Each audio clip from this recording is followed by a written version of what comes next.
Okay, this is Thomas Freed on the Liberty Works Radio Network. This is the Truth Attack Hour. And yes, that's right, folks. We're back. We're back with the Truth Attack.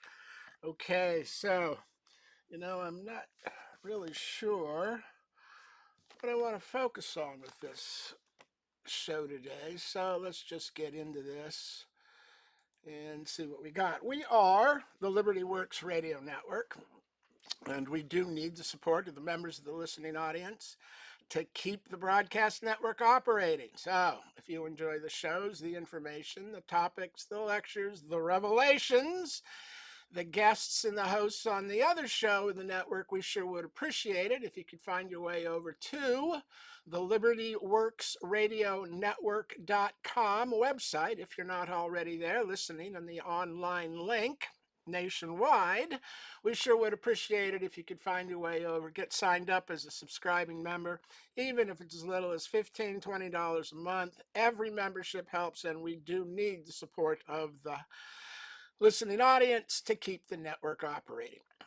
And of course, if you want to get fully informed on the topic that I spend most of the subject time on this particular hour, Thursdays evenings at 6 o'clock, which of course is the maladministration of the federal personal income tax by the IRS, the DOJ, and the federal judges since basically World War II, particularly by the circuit court judges since 1980, who have betrayed the American people, lied to them about the Constitution for 45 years, fined them hundreds of millions of dollars for properly arguing the Constitution, while the judges went off on some insane communistic enforcement program of the second plank of the Communist Manifesto in place of the Constitution, enforcing not uniform taxation on the American people, but the class warfare of graduated taxation called for by the second plank of the Communist Manifesto,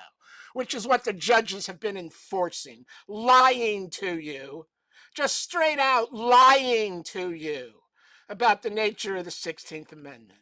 And of course, anyone who's studied any constitutional law at all knows and has known right from the beginning that it's absolutely impossible for the 16th Amendment to have ever created a new power to tax either directly or indirectly. The 16th Amendment cannot create a new power to tax because there is no enabling enforcement clause in it that authorizes Congress at the constitutional level to write new law to enforce the new power allegedly created. It doesn't exist. It's been a fraud, a complete and total constitutional fraud perpetrated by the judges. By the judges. This is the liberal judges socializing America to increase their own power, the power of the deep state through the Chevron doctrine of regulatory deference, where the courts made up an authority for the bureaucratic administration, the agencies of the to write their own law by writing regulations that went far beyond what the statutes actually did. And then the courts were told by the liberal Supreme Court in Chevron that they had to defer to the agency's invention and manufacture of its own laws. So the courts basically empowered the bureaucracy to write its own law and then let them raid your paycheck to pay for their newfound expansions of power. And anyone who objected was fined thousands and thousands of dollars, and many sent to prison for knowing the Constitution and arguing it correctly. The judges must be held accountable. They have gotten away with this literal murder for 75 years. It must come to an end. They have stolen millions of homes, billions of dollars worth of property, all destroyed, lives destroyed, jobs lost, all for communism pushed by the federal judges who have the balls to talk about constitutional rights while they abrogate every single one of them if you're not gay or transgender or an illegal alien. It's the judges that have done this to America, not the politicians. It's the judges that have allowed this class warfare to play out in the streets to the point where we now no longer have a unified nation. Half of it isn't even educated enough to know they don't live in a democracy. It's a constitutional republic. What's the difference? In a democracy, the majority rules. 51% can throw 49% back into slavery or into poverty. In a republic, the majority does not rule the minority. The law rules everyone with equal force of law applied to all parties. No exceptions, no lack of uniformity. And this is particularly true with tax rates. You can't have tax rates that tax one class of persons lower than the other with citizens. This is unconstitutional, communistic class legislation that has resulted in the destruction of the unified nation. It's divided the population. It's created the class warfare we see playing out on the streets of America all over the country. And it prevents any politician from attempting to represent the whole of the American people, apparently except for Donald Trump, who was the one person who has pushed policies from the middle to represent both sides of the spectrum. He wants everyone treated the same and Americans treated first.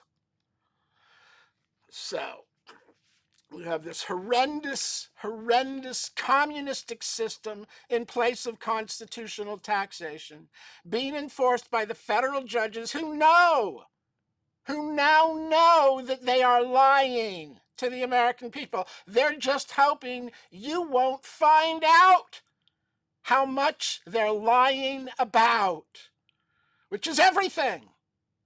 They're lying about everything. We don't have a tax system in America. None of the money goes to the United States Treasury as required by law under Title 26, Section 7809. Which says every penny collected for tax has to be deposited in the Treasury on a daily basis. Now, that daily basis is modified by regulations to some regular cycle, weekly, biweekly, monthly, or quarterly. Most employers send in their withheld taxes on a quarterly basis, which means on December 31st, all the taxes withheld from your pay should have been deposited at the Treasury as required by law, together with the receipt certification being cut under that same section, 7809, stating the name, number, and amount of tax paid. So on January 5th, all the tax collected from your paycheck should have been paid to the Treasury and recorded in your name as being paid. So why do you have to file? The tax has already been paid. Why do you have to file? The tax has already been paid by law. It was required to be deposited in the Treasury. Oh, but you have to file because there is no record of any tax having been paid by you as a result of all the money withheld from your paycheck. Where'd it go? Where'd it go? How come they took tax from your pay all year long and then none of it ends up in the Treasury? Because it's not a tax system. There's no tax imposed on your labor. There's no direct tax. That's a lie. And they know it. How do you know they know it? Because they're not depositing the money they take from your paycheck, claiming it's tax. They're not depositing that in the Treasury. Obviously, they know it's not tax. Or they would be committing the crime of theft, diversion, conversion, unlawful conversion of property, which is exactly what they're doing. They're unlawfully converting your pay into a peonage debt service to the Federal Reserve Bank because that's where all the money actually goes.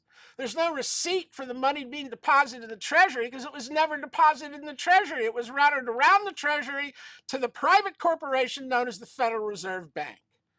And this is the system that judges are propagating. Involuntary servitude of $37 trillion owed to a private corporation and the American people are bound into this peonage debt service by the sedition and treason of the federal judges, who are just making it up as fast as their little twisted liberal communistic minds can think it up to invent. They don't cite any law. They don't cite any constitution. They cite only their own arrogant, communistic, obviously erroneous opinions and decisions now.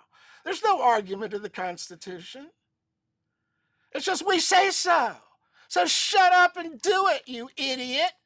Give us your money. You're a peon. We own you. It's no longer a representative government. That's what happens when you let them establish a system of class warfare, is both sides of the class warfare system in the street call out to the politicians to intervene and end the warfare they engineered. So the government is constantly usurping ever greater and more authorities over the whole body of the people, because both parties, both sides are constantly calling for the government to do more, when they never should have done anything to begin with. And thus, you end up with a government that rules you, that thinks it's the sovereign authority, and that the government has sovereign immunity from criminal prosecution, the same way the King of England was allowed to break every law on the books because he's immune as the sovereign. Well, sovereign immunity is not a power granted by the Constitution to the federal government to exercise, because it's not the sovereign. We, the people, retain the sovereign power under the 9th and 10th Amendment. The true sovereigns are the state governments, to the extent that they're given power under the state constitutions, and we, the people, who retain all powers not given to the federal government and not prohibited to the states. That makes we, the people, the sovereign, represented by both our state and federal governments. The federal government is the representative. It is not the sovereign power. It's not entitled to sovereign immunity. You are entitled to sovereign immunity. There's no direct taxation of your labor, your work, your right to work, the fruits of labor, your private property derived from rent, interest, dividends, alimony, tips, commissions. None of it is taxable by impost, duty, or excise when earned in the 50 states by a citizen. Imposts, taxes, only foreign persons, foreign imports, foreign activity, and in foreign places, like a foreign country under a tax treaty or in the possessions of the United States. Impost is foreign taxation. It doesn't tax citizens in the 50 states.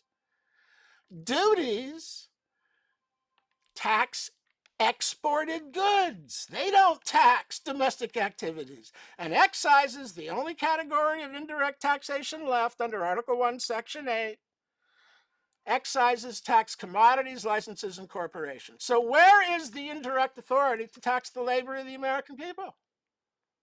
It doesn't exist in the Constitution. It never has existed. It was never allowed previous to the 16th Amendment, and the court ruled the 16th Amendment didn't allow anything new. So where'd the power come from? Came from the federal judges making it up after World War II. It came from the Communist Manifesto, which is what the judges have been enforcing. The second plank, a graduated income tax. The fifth plank, a monopoly on currency and credit through the Federal Reserve Bank, a quasi-government private operation. And the 10th plank, government control of the public schools and the education. And that's what we're going to look at in the next segment, how the government has used these three planks of the Communist Manifesto to seize control of America and subjugate the American people to the debts of the American politicians and the unconstitutional Federal Reserve banking system. We'll be back in 5.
Okay, this is Thomas Freed on the Liberty Works Radio Network. This is the Truth Attack Hour, and let's just go ahead and get back into this. And I kicked right into that rant on the judges and the Federal Reserve Bank. Let's take a moment here and look at what's happening in current events. Just a couple moments. The dichotomy in the two economies between Main Street and Wall Street is becoming more and more apparent every day. As I've been pointing out, Wall Street is rolling in it with the markets approaching all-time highs, and with the Federal Reserve Bank finally, after 3.5, 4 years, deciding to start lowering interest rates. So they lowered the interest rates a quarter point, and the markets immediately took off again because Powell said he's also going to be lowering interest rates in 2 more times this year, October and December probably.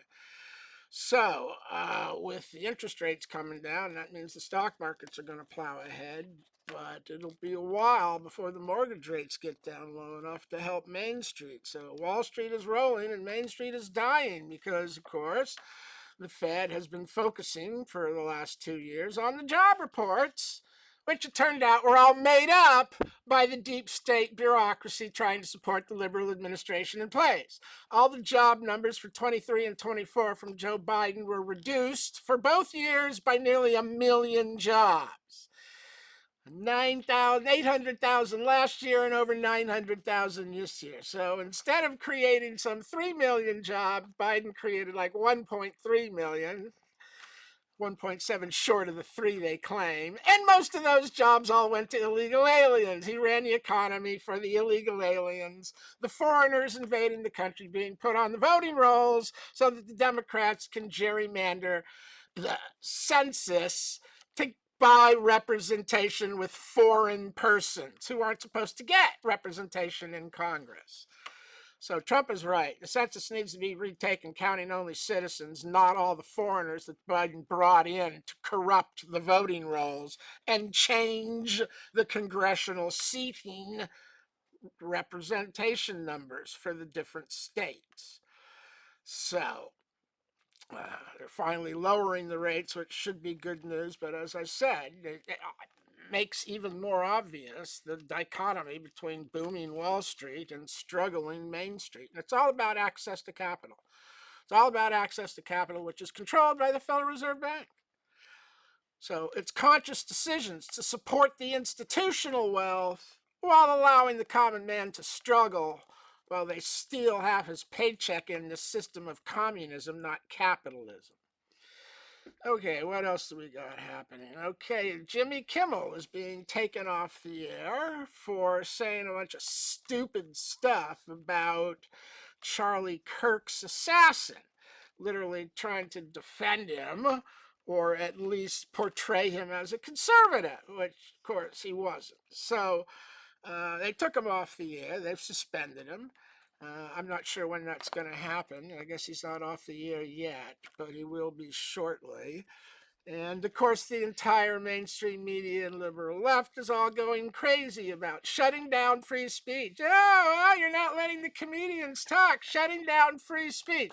This is the same group of people that were all for shutting down free speech when it came time to criticizing Joe Biden and his dementia, or the COVID disease policy, or the vaccine policies, or criticize Fauci, or want to use antiviral treatments. The media shut down all of this oppositional speech when it came to medical rights. They didn't have a single problem with people being punished, being fired, having their jobs taken away because they wouldn't toe the line and argued that they already had acquired natural immunity and thus didn't need to be vaccinated. Oh, but God forbid anybody should think independently and critically of government policy. When all of this was going on, the liberal mainstream media was the advocate for shutting down free speech. So that's just as stupid as it gets, isn't it? That's just as stupid as it gets. And on the backside, you got 4 days left. before the money runs out and the government has to shut down. And the Democrats are going to try and blame the Republicans, and the Republicans are going to tell you the truth. It's the Democrats. Not one single Democrat is coming to the table to vote to keep the government operating. They want it shut down so they can blame the Republicans, because that's the line the media pushes, and most of the people will hear it from the media and blame the Republicans when it is all on the Democrats, whose program policies and demands are so radical, far left, and extreme, they won't compromise on anything, not even helping middle America. Okay, so at the end of the last segment, I said I was going to talk a little bit about how the government is using the second plank, graduated income tax, the fifth plank, the Federal Reserve monopoly, and the 10th plank of the Communist Manifesto, public government control of the public schools. And talk about what happens when government runs the public schools. I'm going to read a bit here from an article in the Epoch Times. It's the opinion pages for, what's the date here? Well, it's one of the most recent ones. It was last week's paper. Okay, the article is on the opinion, front page of the opinion. It's the Epoch Times. It's by Hannah Frankman Hood. And the title of the article is, "She Couldn't Read Her Own Diploma. Why Public Schools Pass Students But Fail Society." I'm not sure I'm going to read the whole thing here, so let's just kick it in. I may jump around, so you'll have to pardon me if it gets a little disjointed. We'll see. A 19-year-old college student is suing her former high school for negligence because she graduated despite being unable to read or write. The student, Alicia Ortiz, graduated from Hartford Public Schools in the spring of 2024 with honors. She earned a scholarship to attend the University of Connecticut, where she's studying public policy. But while she was in high school, she had to use speech-to-text apps to help her read and write essays. And despite years of advocating for support for her literacy struggles, her school never addressed them. Her story is shocking, but unfortunately, it is not isolated. At 24 Illinois public schools, not a single student can read at grade level. Nationwide, 54% of the U.S. adult population reads at or below a sixth grade level. Put a different way, only 46% of U.S. adults gained even a middle school level mastery of literacy, let alone high school or collegiate levels. In a first world country in which we spend nearly $16,000 per student per year to educate our children, that's a horrifying statistic. Literacy is supposed to be the bedrock of a free and liberally educated society.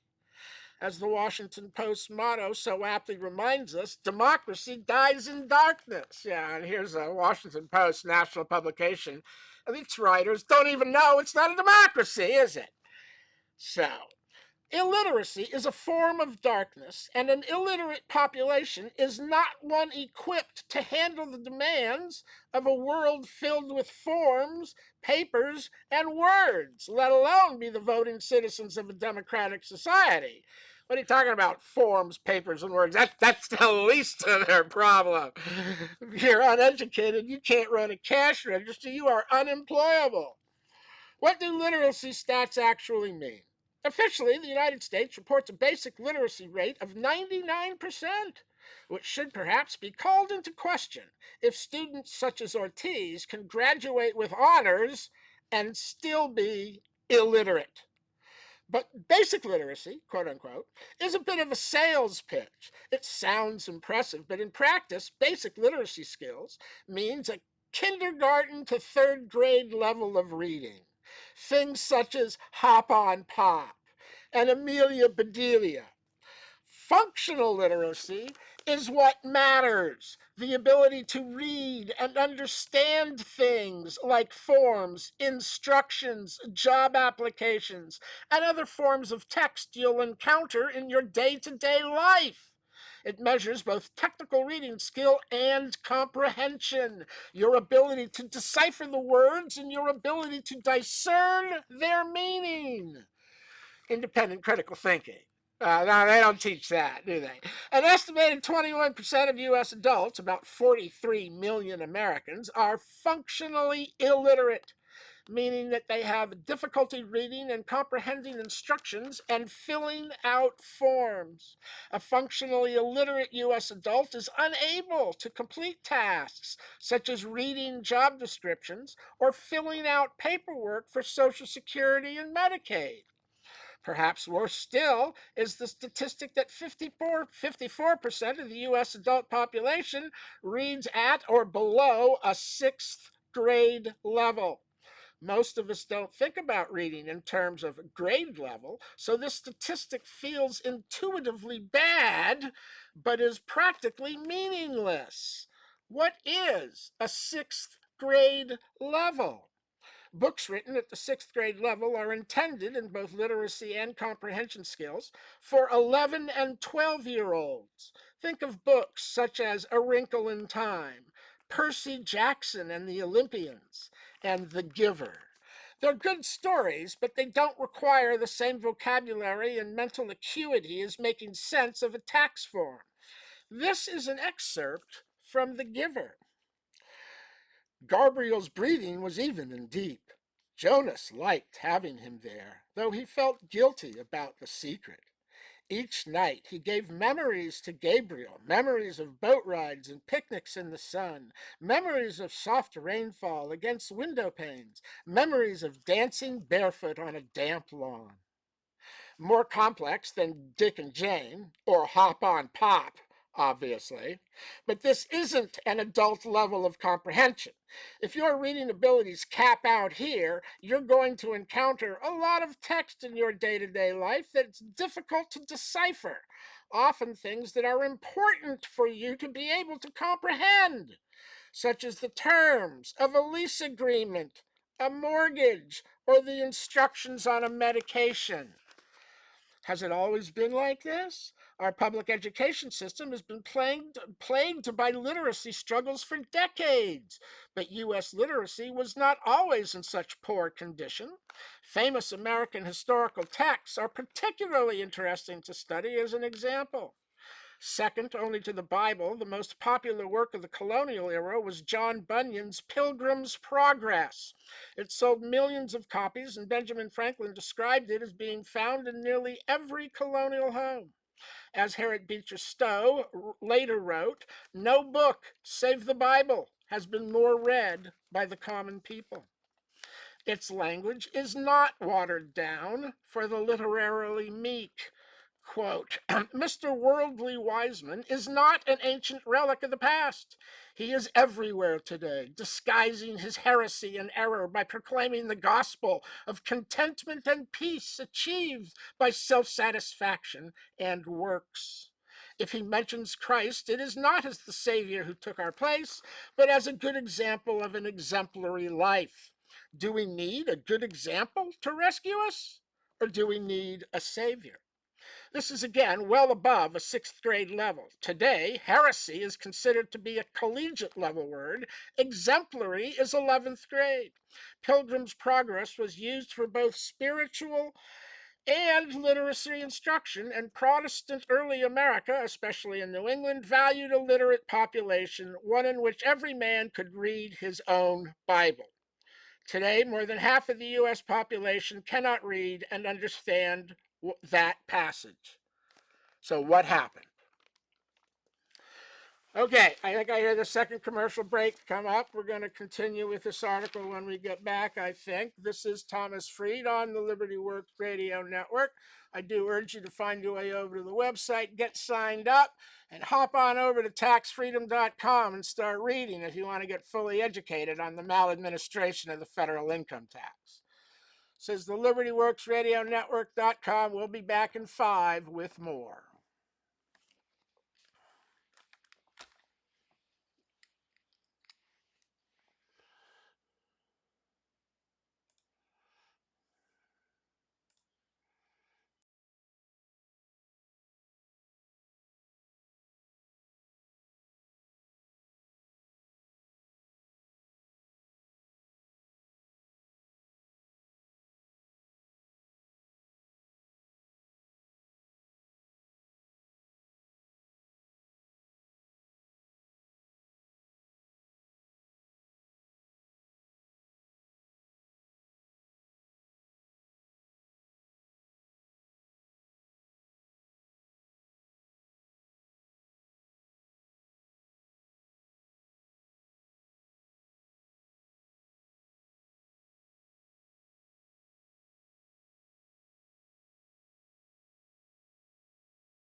Okay, this is Thomas Freed on the Liberty Works Radio Network. This is the Truth Attack Hour. And I'm just going to go ahead and get back into finishing up with this article on the failed state of the American education system and our literacy in this country, which is how the government controls you. It makes you illiterate and then tells you what to believe. And since you haven't been trained how to do independent critical thinking, you believe what you're told, which is why we have all the youth today who grew up in moderately wealthy families who now believe in socialism instead of private property because they've been brainwashed. They've been brainwashed by the liberal media of the public education system, which has become controlled by a federal government pushing a socialist agenda and socialist existence, because in socialism the government rules and the people are subjugated to the desires of the government, which is what every politician wants: to be a ruler, to control. They don't want to have to represent and listen to your gripes and balance the budget. They want to live off the fat of your stupidity, which was intentionally created by the destruction of the education, quote unquote, education, indoctrination, propaganda indoctrination. That's what it is, K through 12, and now college too. There's no education, there's no literacy, there's no math, there's no reading, there's no writing, there's no arithmetic, there's no history. It's all agenda. Alas, our literacy crisis has existed for nearly as long as our public education system. In the 1950s, mere decades after the public school system entrenched itself as part of American life, Rudolph Flesch wrote a scathing book titled Why Johnny Can't Read, in which he pulled no punches about our already staggering literacy failings. At the time, official reports were that about 95% of U.S. adults were literate. But Flesch and other critics like him were raising growing concerns about functional literacy and reading comprehension. Not, can Johnny see the words on the page and know what each one says, but can Johnny understand what he's reading? Flesch argued that the answer, in many cases, was no. We trundled on. In the 1980s, the Reagan administration published a landmark paper, A Nation at Risk, in which Americans were warned about our failing academic test scores, including our literacy, and that if the trend wasn't corrected, it would lead to a national crisis. More than 40 years later, the trend has not been corrected, and we are a nation in risky waters, especially considering the financial lengths we've gone to in trying to improve it. As a nation, we spend nearly $16,000 per student per year on our public K through 12 education. Nationwide, we spend $857.2 billion per year on public K through 12 schools. If that isn't buying literacy for all, then what exactly is it paying for? The issue, in part, of course, is the approach. In the Sold to Story documentary podcast series published in 2022, Emily Hanford started a controversy by pulling back the curtain on how reading instruction is done in the United States. For decades, schools have been instructed to teach children to read using the whole word method, or the look-say method, not phonics, despite the clear empirical evidence that whole world methods do not create literacy and phonics do. Phonics is the cheat code that allows readers to decode language, memorize 26 letters and their corresponding 44 sounds, and unlock the lifelong ability to sound out nearly any word you will ever encounter in every language using the Roman alphabet. About 3,000 languages, making it the most widely used alphabet in the world. Children learn to read first by learning the alphabet and memorizing each letter's sounds, then slowly stringing those sounds together into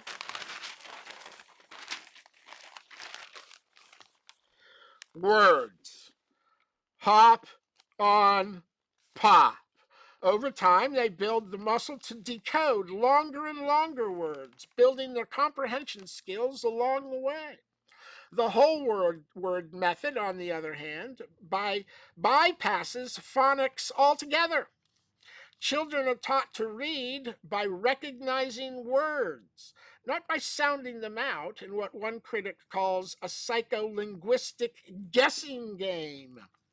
If they don't recognize a word, they're encouraged to guess its meaning by context clues. In the early years, by looking at the picture in a picture book. In later years, by gleaning the context from the words around them.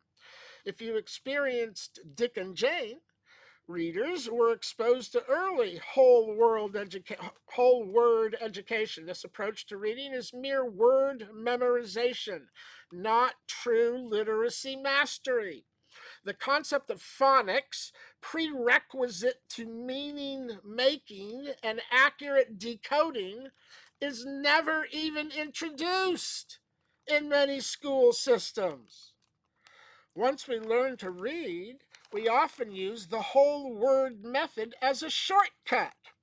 You're likely reading this sentence by recognizing the words, but not sounding them out. Not by sounding them out. But if you bypass the ability to sound out words you don't know, and to phonetically write words you don't know how to spell, you break the foundation of actual literacy.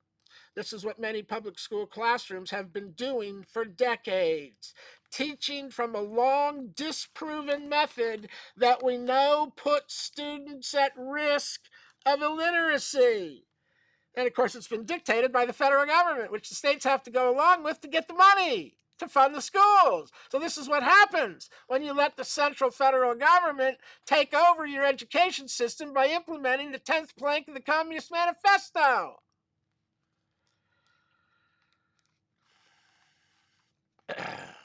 Okay, but even this is only part of the problem. The methods for tracking student progress and understanding their level of mastery are also broken. Some kids are fully conscious of their struggles to read, such as Ortiz, but other students come home with glowing report cards, and no one, students or parents alike, realizes that anything is wrong. This is why ACT scores are falling while high school GPAs are rising. Grade inflation has rendered report cards meaningless as a measure of overall academic performance. Some of the problem is nuanced. GPAs include things such as diligence in homework and class participation, as well as test results. And ACT scores measure only rote academic performance. But teachers are also often pressured to keep their pass rates high. Funding and policy are often tied to student performance and graduation rates, so schools are incentivized to keep students passing and moving up through the system even when they're not learning. To many, it may be inconceivable that teachers would continue to teach in a way that they know does not work, bowing to political pressure over the needs of students. But to those familiar with the incentive structures of public education, it is no surprise at all. Teachers' unions and public district officials, administrations, fiercely oppose accountability and merit-based evaluation for both students and teachers. Teachers' unions consistently fight against alternatives that would give students in struggling districts more educational options. In attempts to improve quote unquote equity, some districts have ordered teachers to stop giving grades, taking attendance, or even offering instruction altogether. Grade inflation, social promotion, and a general disinterest in individual outcomes keeps kids shuffling along the conveyor belt. Ortiz used speech to text apps to help her write her high school essays, which were strong enough for her to graduate from the Hartford Public Schools with honors. Like Ortiz, students keep getting passed through the system, passing tests and advancing from grade to grade without ever actually learning the core skills they need to survive in the world: comprehension and independent critical thinking. That's not what they're teaching. They're teaching propaganda, indoctrination, do as you're told, shut up, and be a cog in the machine. So this is how we've ended up with a population in which 54% of U.S. adults in America don't have the literacy skills to read this article, and with a country that will very quickly drop behind the rest of the world in its overall abilities if we don't turn things in our educational system around. From the American Institute for Economic Research, Hannah Frankman Hood is the founder of Renegade Educator. She grew up homeschooled and skipped college to go straight into the startup world, and has now been working in alternative education for almost 10 years. She was previously a program manager at Praxis, a Hazlitt Fellow at the Foundation for Economic Education, and an instructor at the Adjunctive Standard Institute. So you can see there are elements within the education system that understand this destruction of fundamental literacy and the inability to do independent critical thinking is what creates a population of subservient ignorance that does what it's told and actually attacks people that advocate for freedom, independence, intelligence, and new movements that respond to, react to, and utilize the new capabilities coming out of technology and the new realizations coming out of the ever more closely connected world that we have through the digital technology and communications. People are getting more aware and smarter, at least at the top end. You just have a government that is suppressing that expansion of knowledge within the masses because, of course, the people are being used as a slave population to service the ever-growing debt, 37 trillion, owed to the Federal Reserve Bank through the fifth plank of the Communist Manifesto, which is the quasi-corporate, quasi-public-private private corporation of the Federal Reserve Bank, which is given a monopoly on currency and credit and controls access to all capital. And from its creation, it has provided capital to the institutions and the growing government bureaucracy, while denying capital to Main Street. So the bankers, by seizing control of capital, are able to focus the money on taking control of whatever part of society they want. And of course, the first part they took control of was the food system during the Depression. They bankrupted out the farmers, wouldn't lend them any money, foreclosed on all the farms, and took the millions of independent farms and turned them into 6 major corporations that now control the food supply of the world. And they're essentially took a shot at trying to do that with healthcare through Obamacare and the COVID shit. They just tried to seize control of that entire aspect of our lives. And of course, they've used the public education system and the government budget funding the states to seize control of the schools. And we see the result of the government running the public schools for 75 years. The kids can't read. They can't do math. They can't add. They can't multiply. They don't history. They don't know basic facts. They are functionally illiterate.